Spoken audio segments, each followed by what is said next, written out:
I am Games, and these are opinions.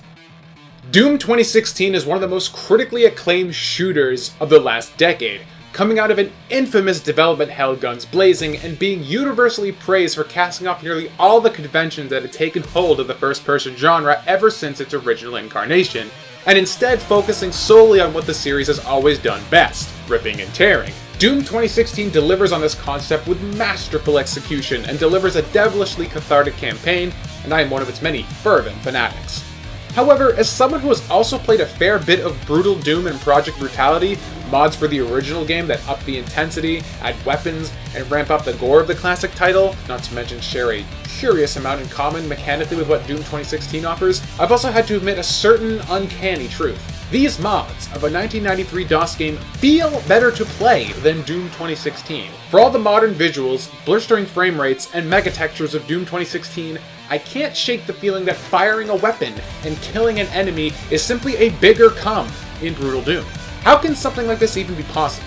How can something that looks like this possibly have less impact than something that looks like this?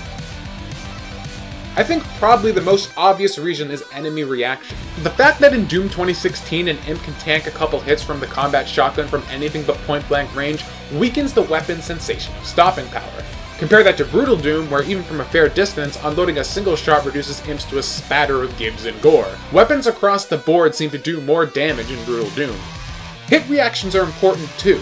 2016 has visual feedback, of course, but this aspect is almost hampered by its realistic visuals. Brutal Doom ups the gore and blood spray to a comical degree and is well aware it's doing so, with gore settings that include edgy as fuck and a Japanese cartoon, and does its damnedest to live up to those names. These sensibilities aren't opposed to Doom 2016's tone, but rather to take it as far as Brutal Doom does.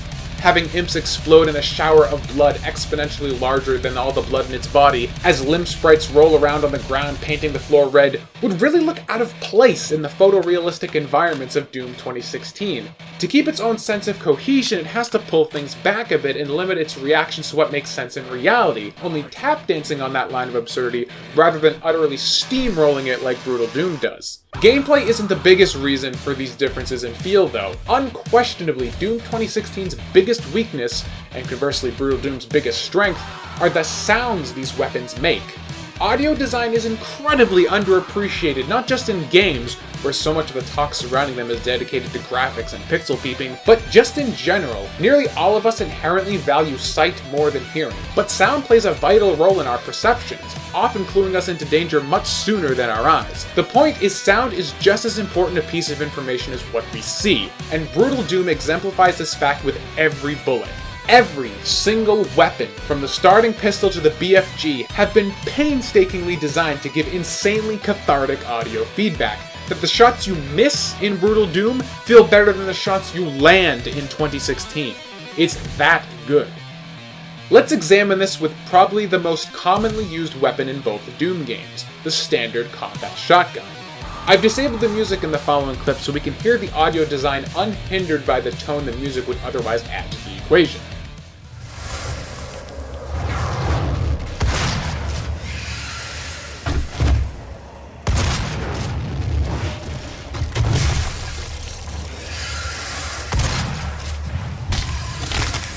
The combat shotgun in Doom 2016 emits an effective but standard sounding effect. And perhaps it was designed to sound merely standard since it's basically the first real gun you get in the game. The pistol designed to almost insult you for having to resort to using it, its firing seemingly purposely made to sound like a desperate whimper.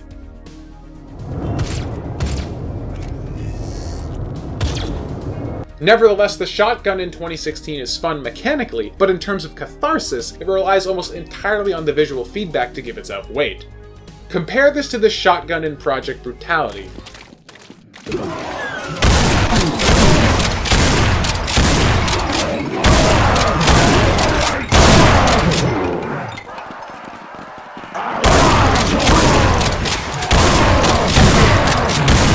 Pulling the trigger here is like an auditory punch to the face, as God himself descends from on high to personally smite every demon that happens to fall into your crosshairs with a lead middle finger. And this isn't really that surprising. The nature of Brutal Doom essentially forced this to be the case. As the mod of a DOS game, Brutal Doom's visuals were only going to get us so far. To really sell the sensation of power from a 1993 title to modern audiences, Brutal Doom had to appeal to a different sensation, and sound was the logical choice.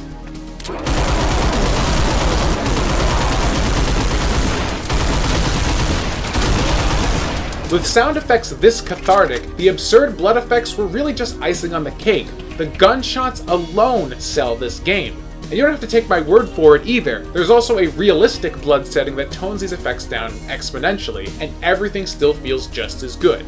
What I'm trying to say is, shot for shot, bullet for bullet, the gunplay in Brutal Doom just feels weightier, heavier, and far more impactful. The booming, cathartic audio packed into every shot from every weapon emanates a sensation of power that the raw visuals of 2016, for all their painstaking attention to detail, cannot match alone. And when your gameplay is basically entirely shooting, this one seemingly small detail can make a hell of a difference.